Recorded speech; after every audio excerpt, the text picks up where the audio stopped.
तो देखा आपने, किसी को विश्वास नहीं हो रहा था कि इस तरह की प्रतिक्रिया प्रियंका गांधी वाड्रा को पश्चिमी उत्तर प्रदेश यानी सहारनपुर में मिल रही है। वो सहारनपुर जहां पर कांग्रेस का कोई जनादेश नहीं है, कांग्रेस का सुपड़ा साफ हो गया है। बावजूद इसके प्रियंका गांधी वाड्रा को देखिए किस तरह से भीड़ उनसे मुखातिब होने आई है। यह अपने आप में अप्रत्याशित है। सवाल किया जा रहा है कि जनता पहुंची है, क्या वह जिज्ञासावश पहुंची है? इंदिरा गांधी की पोती जो है वो कैसी दिखती है, या फिर पश्चिमी उत्तर प्रदेश का राजनीतिक खेल बदल रहा है? प्रियंका गांधी वाड्रा जब अपनी कार से निकलती है या अपनी गाड़ी से बाहर निकलती हैं, वो प्रतिक्रिया तो आपने देख ली। अब मैं आपको एक वीडियो दिखा रहा हूं दोस्तों, जो आपको देखना पड़ेगा और आप देखिएगा कि प्रियंका गांधी वाड्रा का जो रोड शो जा रहा था, भीड़ देखी सड़क में और सहारनपुर का नजारा है। आइए देखते हैं।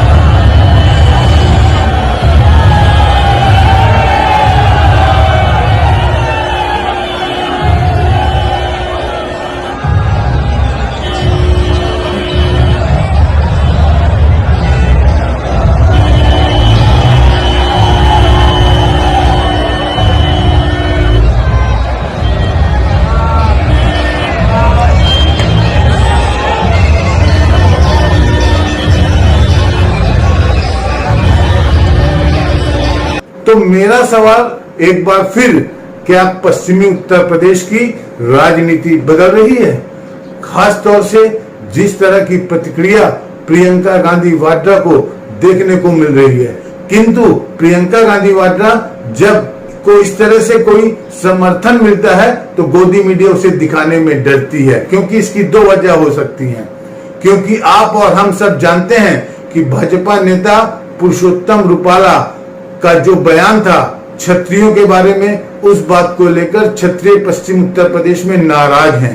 किसान आंदोलन चला था दोस्तों, उन पर गोलियां चलाई गई थी, उन्हें बेइज्जत किया गया था, उसको लेकर एक दबी नाराजगी पहले से है। हालांकि एक बात मैं स्पष्ट कर दूं, अगर हम जातों की बात करें तो पारंपरिक तौर पर, खास तौर पर 2013 के मुजफ्फरनगर दंगों के बाद से उन्होंने हमेशा भाजपा का साथ दिया। बीच बीच में उनका हल्का सा मोह भंग होता है, मगर फिर भी आप जानते हैं कि पश्चिमी उत्तर प्रदेश में आखिरकार भाजपा जो है वही बाजी मान लेती है। मगर इस बार जयंत चौधरी, जिनकी विरासत चौधरी चरण सिंह की है, वो भी भाजपा की गोद में बैठे हुए हैं। ऐसे में प्रियंका गांधी वाड्रा को कुछ भी प्रतिक्रिया मिल रही है, वह अपने आप में भारतीय जनता पार्टी के माथे पर बल लाने के लिए काफी है।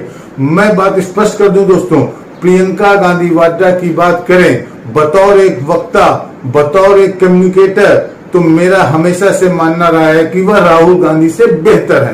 क्योंकि जब प्रियंका गांधी वाड्रा बोलती है ना, तो भाषा का जो दायरा होता है वह सीमित नहीं होता है। उनके पास शब्दावली है, उनके पास बोलने के लिए दिलचस्प बातें हैं और वो लगातार अपने भाषण में बात रखती हैं। यही नहीं, जनता से सीधा संवाद करती हैं। यही वजह है कि जब प्रियंका गांधी वाड्रा बात करती हैं तो जनता उन्हें सुनती है और वह मौके की नजाकत को समझ रही है। वह जानती है आज रामनवमी है और उन्होंने सीधा अपने इस रोड शो में के दौरान वहां की जनता से कहा कि राम का नाता सत्य से है, सत्ता से नहीं। करारा हमला प्रधानमंत्री नरेंद्र मोदी और अमित शाह पर बोला। सुनिए प्रियंका गांधी वाड्रा ने क्या कहा। कह रही है रावण रथी विरथ रघुवीरा, इसका मतलब है रथ रावण के पास था, भगवान राम के पास नहीं था। सत्ता रावण के पास थी, भगवान राम के पास नहीं थी। सोने के महल में रावण रहते थे, भगवान राम वनवास में थे। भगवान राम लड़े, सत्य के लिए लड़े, और क्योंकि सत्य के लिए लड़े, सच्ची श्रद्धा के साथ लड़े, क्योंकि परोपकार था उनमें, क्योंकि उन्होंने हमेशा जनता को सर्वोपरि रखा, जनता की सेवा करी। इसीलिए आज भी हम भगवान राम को पूजते हैं। इस देश ने सत्ता को कभी नहीं पूजा है, इस देश ने हमेशा सत्य को पूजा। एक बार फिर देखिए दोस्तों, जब प्रियंका गांधी वाड्रा अपनी गाड़ी से बाहर निकलती हैं तो किस तरह की प्रतिक्रिया उन्हें जनता दे रही है। आज सहारनपुर में जो उन्होंने रोड शो किया, इस तरह की प्रतिक्रिया, इस तरह की भीड़ सड़क पर देखिए किस तरह का मंजर है। जब ड्रोन ने उस पूरी सड़क को कैप्चर किया, जब प्रियंका गांधी वाड्रा जा रही थी, प्रियंका गांधी वाड्रा ने कहा आज जो सत्ता में बैठे हैं वह माता शक्ति और सत्य के उपासक नहीं है, सत्ता के उपासक हैं और वो सत्ता के लिए किसी भी हद तक गिर सकते हैं। और प्रियंका गांधी वाड्रा सुनते हैं। आज तो जो इस देश में सत्ता में बैठे हैं वो माता के उपासक नहीं है, वो सत्य के उपासक नहीं है, वो शक्ति के उपासक नहीं है, वो सत्ता के उपासक है। वो सत्ता के लिए कुछ भी कर डालेंगे, सत्ता के लिए विधायकों को खरीदेंगे, सत्ता के लिए चुनी हुई सरकारों को गिरा देंगे, सत्ता के लिए बड़े बड़े उद्योगपतियों को इतना पैसा दिलवाएंगे, इतनी शौहरत दिलवाएंगे, इस देश की सारी संपत्ति दिलवाएंगे ताकि वो सत्ता में रह पाए। ये इस देश की परंपरा नहीं है, ये इस देश की सच्चाई नहीं है। आज रामनवमी है, जैसे मैंने कहा वक्त की नजाकत, यानी आज रामनवमी है, उसके मायनों को लगातार प्रियंका गांधी वाड्रा समझ रही थी, क्योंकि पृष्ठभूमि उत्तर प्रदेश की थी। वो उत्तर प्रदेश जहां पर राम मंदिर की प्राण प्रतिष्ठा का जबरदस्त राजनीतिक असर हुआ है। प्रियंका गांधी वाड्रा जानती हैं कि लड़ाई बहुत मुश्किल है, इसलिए उन्होंने वाल्मीकि रामायण के इन पहलुओं का जिक्र किया। बकौल प्रियंका गांधी वाड्रा वाल्मीकि रामायण में लिखा है कि जब भगवान राम युद्ध भूमि में उतरे तो देखा कि माता की शक्तियां रावण के पास थी। उन्होंने इसे किस तरह से बताया, दोस्तों इस पूरे मामले को किस तरह से समझाया, आइए देखते हैं पूरे स्क्रीन पर। आज रामनवमी का दिन है, एक बहुत शुभ अवसर है, तो मैं और भी खुश हूँ कि आज मैं यहाँ आई हूँ।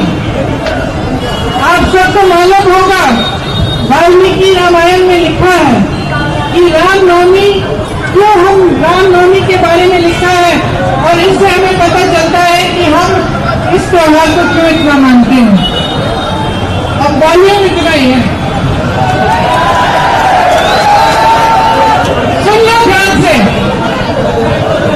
चुपचाप से सुन लो, क्योंकि गहरी बात बताने जा रही हूँ। रामनवमी क्या है?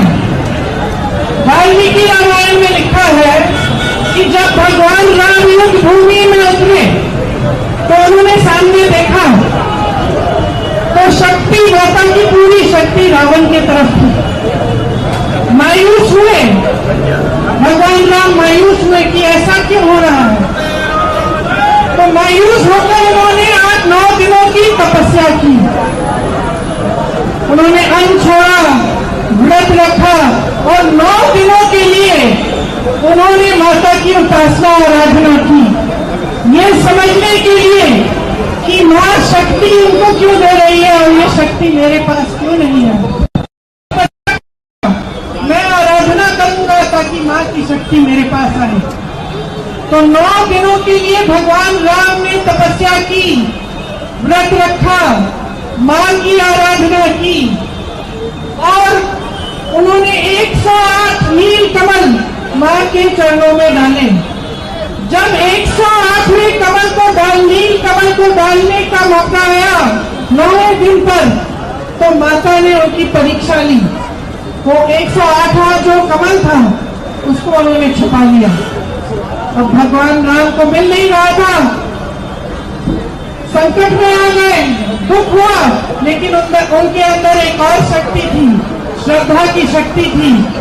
तो उन्होंने, उनको याद आया इस शक्ति के द्वारा कि बचपन में उनकी माता उनको राजीव लोचन कहलाती थी, मतलब कमल जैसी आंखों वाले।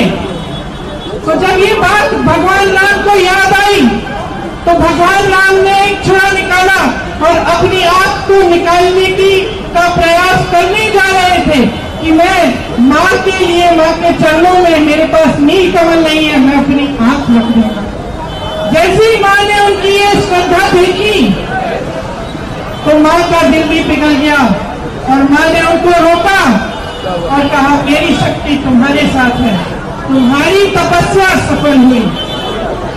तो ये जो रामनवमी का जो अवसर है, हम उस तपस्या की याद में हम इसको मनाते हैं। वो तपस्या क्या थी भगवान राम की? माता के प्रति वो बार बार कहती रही कि भारतीय जनता पार्टी का कोई नाता धर्म से नहीं है, राम से नहीं है। भारतीय जनता पार्टी में सिर्फ एक व्यक्ति की पूजा होती है और वह है नरेंद्र मोदी, प्रधानमंत्री नरेंद्र मोदी, जिनके आसपास लोग जो हैं बस हाँ में हाँ मिलाने वाले लोग हैं।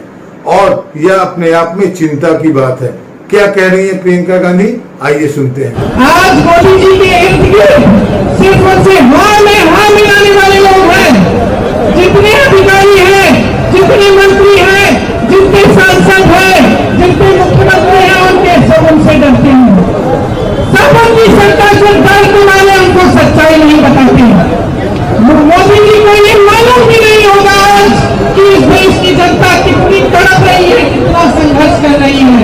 इस देश की महिला के बारे में उनको ये नहीं मालूम है कि वो महिला जब दुकान जाती है सामान खरीदने के लिए, जब नवरात्रि का समय होता है, जब त्योहार होता है, जब कुछ सामान खरीदने के लिए जाती है, अपने बच्चों के लिए नए कपड़े, जूते, पूजा की सामग्री कुछ खरीदने के लिए जाती है, तो खरीद नहीं पा रही है।